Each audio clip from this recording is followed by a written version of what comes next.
Coisas que atrasam a vida do arquiteto. Olha esse probleminha que tá dando aqui. Por isso que eu tô gravando esse vídeo. Você tá vendo essa bolinha girando? E eu vou contar uma história pra vocês. Que agora eu virei um contador de histórias, né?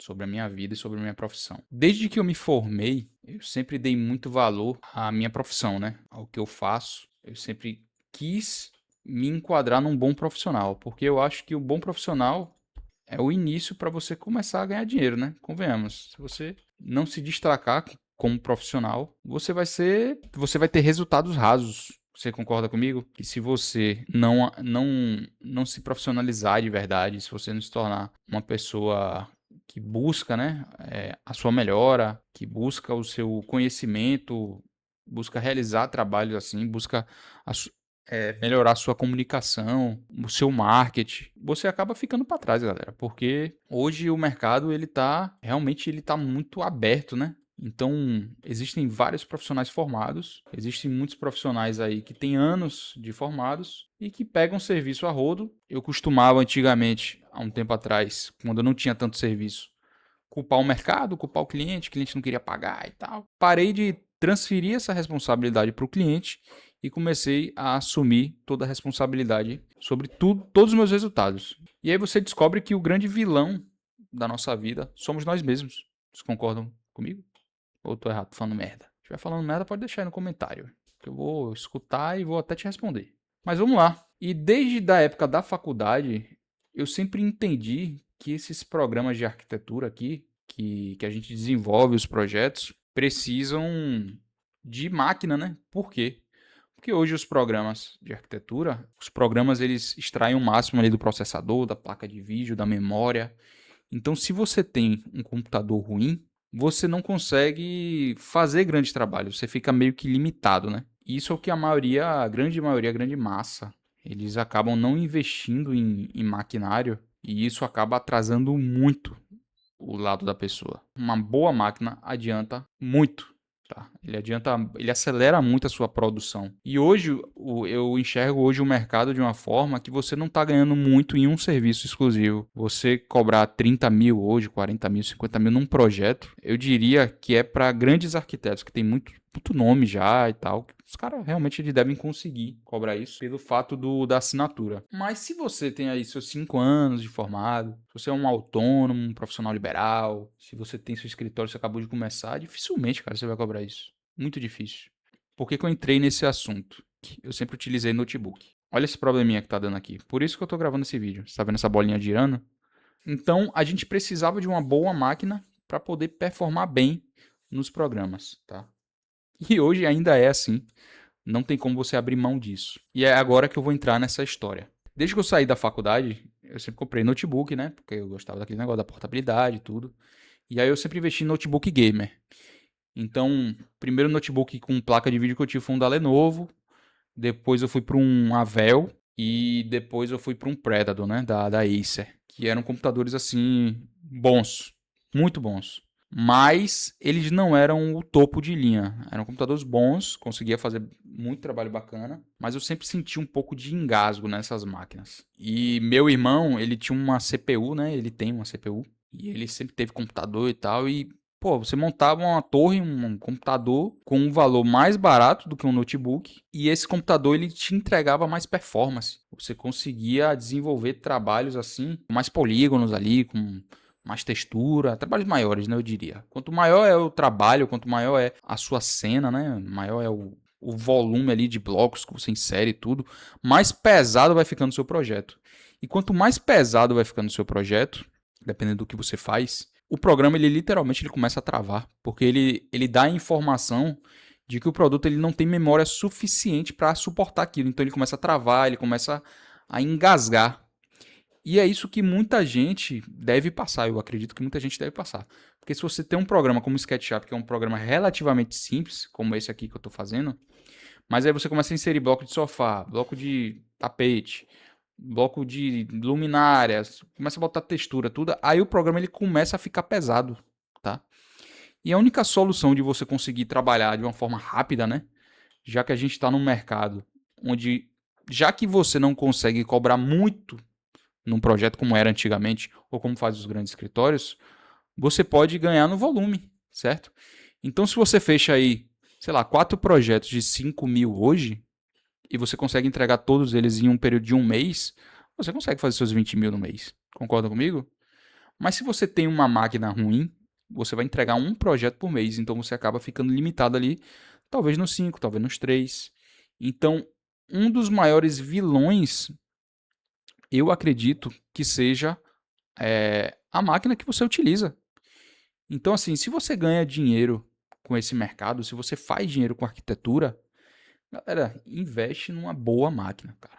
Investe numa boa placa de vídeo, num bom processador, investe em memória RAM, muito importante. Eu aconselho você ter acima de 32 GB de memória. 16 já não dá conta, tá? Os notebooks que eu tinha, inclusive tem 36, tinham, né? Que eu já vendi. Mas tinha 16 e não dava conta. E aí eu montei um novo computador com 32 GB de memória e resolveu bastante. Mas eu já estou sentindo a necessidade que quanto mais projetos eu vou pegando, mais memória eu vou precisando. Então no futuro eu já quero upar para 64. Então é isso. Meu conselho que eu dou para vocês é esse. Mas por que eu cheguei nesse assunto? Eu tenho um computador que eu montei há um ano atrás, mais ou menos. Esse computador. Eu usava notebook. E aí eu montei esse computador. Eu investi num Ryzen 9, um processador forte, né? Um dos melhores do mercado. Investi em 32 GB de memória RAM. Na época eu consegui ainda pagar barato nessas memórias. Agora que tá pipocado o valor. Por causa desse negócio de inteligência artificial. Comprei recentemente uma placa de vídeo também, tá? A placa de vídeo foi o último componente que eu comprei, porque é muito caro. E montei um bom computador, tá? Montei um computador assim, uma nave, cara, uma nave, performa muito bem, dificilmente o programa trava. Você consegue desenvolver projetos ali numa velocidade absurda, roda qualquer tipo de programa, não tem engasgo nem nada. Enfim, montei uma máquina assim de muita qualidade e me desfiz do notebook que eu tinha. E aí, o que aconteceu? Eu estava usando esse computador durante 6 meses, eu utilizei esse computador. E aí, o meu irmão, que montou essa máquina, inclusive, ele até me ajudou a comprar as peças. Ele entende, né, de informática, mas ele não é técnico. O computador dele deu problema. O computador dele é muito parecido com o meu, um pouco mais fraco, né, porque ele usa mais para jogar e eu uso para trabalhar. Então, o computador dele deu problema e ele ficou sem saber qual era o problema. Nisso ali, usando minha máquina, tranquilo, performando bem ali nos programas e tudo, desenvolvendo todos os meus projetos, inclusive estou com 4, 5 projetos agora no momento. E aí ele me pediu um favor. Ele falou: eu estou precisando ver qual foi o componente que deu defeito na minha máquina. A máquina dele não estava ligando, né? E tinha algumas peças ali na garantia e tudo. E aí ele queria saber qual era.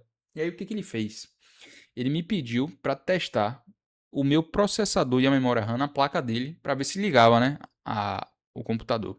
E aí ele pegou o meu processador, a minha memória tirou do meu computador, que estava funcionando normal, e botou nesse computador dele, na placa mãe dele. E aí nessa transferência ele testou ali, identificou que o problema talvez fosse a placa, que continuou não dando vídeo, né? Não pegou. E aí beleza, ele testou, viu ali, aí mandou a placa dele para garantia, e aí ia mandar a placa dele para garantia. E aí ele pegou meus componentes e devolveu para minha máquina e fez uma atualização de BIOS. E aí, beleza. Pegou meu processador, pegou minha memória RAM, botou de volta na minha máquina. E aí ligou ali, deu tudo certo, pegou o computador e utilizei a manhã inteira esse computador. Galera, nessa que eu estava utilizando ainda de manhã, eu utilizei a manhã toda. Quando foi de tarde, o computador deu pau, velho. Resumindo, o meu computador ele deu defeito, cara. Por causa dessa manobra aí que eu deixei ele fazer, né? E aí, nessa que deu defeito, eu tive que acionar a garantia. Mandei a placa de vídeo para a placa de vídeo não, a placa mãe para garantia e já tem mais ou menos um mês que essa placa está na garantia. Mas a placa não deu nenhum problema, os caras testaram lá e eles não encontraram nenhum problema na placa. Só que aí teve um problema no envio deles para cá, para minha casa. Eles enviaram desde o dia 8, já estamos no dia 1 do outro mês, ou seja, tem quase um mês que está nesse processo. Ou seja, eu estou há um mês sem o meu computador quase. Para minha sorte, graças a Deus, meu pai ele tem um notebook que ele quase não usa, né? Ele comprou há uns 3 anos atrás e ele quase não usa esse notebook. Aí eu peguei esse notebook dele emprestado. Resumindo, é um notebook que tem um processador i5. Ele tem uma GTX ainda, não é nem RTX. Pessoal, eu tô aqui. Como vocês podem ver, eu tô com um projeto aqui aberto. Tudo que eu insiro aqui, bloco, mudo uma textura, qualquer coisa, ele trava e ele fica um negócio de 1 minuto carregando ali, 1 minuto e 30 segundos carregando. Se eu ficar aqui mexendo um pouquinho, você vai ver que ele trava, né? O notebook ele não aguenta. Ele não aguenta. É uma máquina que é relativamente até ok, mas para trabalhar em alta performance, trabalhar em alto nível, que é a forma que eu escolhi trabalhar, ele não me atende.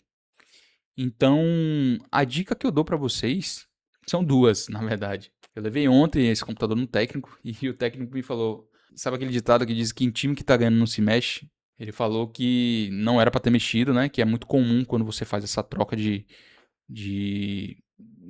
como é que chama? Não faz essa troca de equipamentos assim de uma placa para outra e tal, dá problema. Não é o ideal. Então, galera, quando vocês forem, nunca façam isso que eu fiz. Eu deveria ter vetado, eu não deveria ter deixado isso, tá? Isso aí no fim das contas acabou me prejudicando muito, porque eu tô tendo que trabalhar com uma máquina mais fraca. Tô atolado de serviço e para minha sorte tinha um computador aqui para trabalhar ainda, né?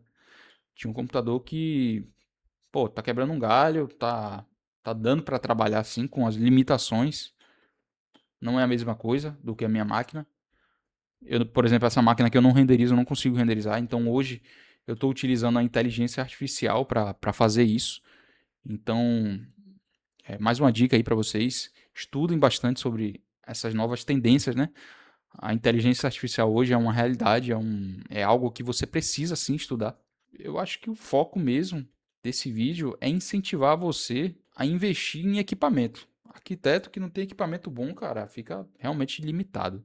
Vou pedir para você deixar um like, inscreva-se no canal se você se identificou com isso que eu estou falando. É um assunto que é para te ajudar, para te incentivar a crescer. Continue acompanhando, que eu sempre vou trazer conteúdos como esse.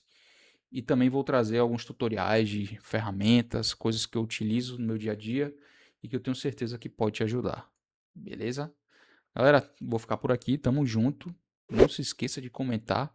Se precisarem de qualquer suporte, entre em contato e tamo junto.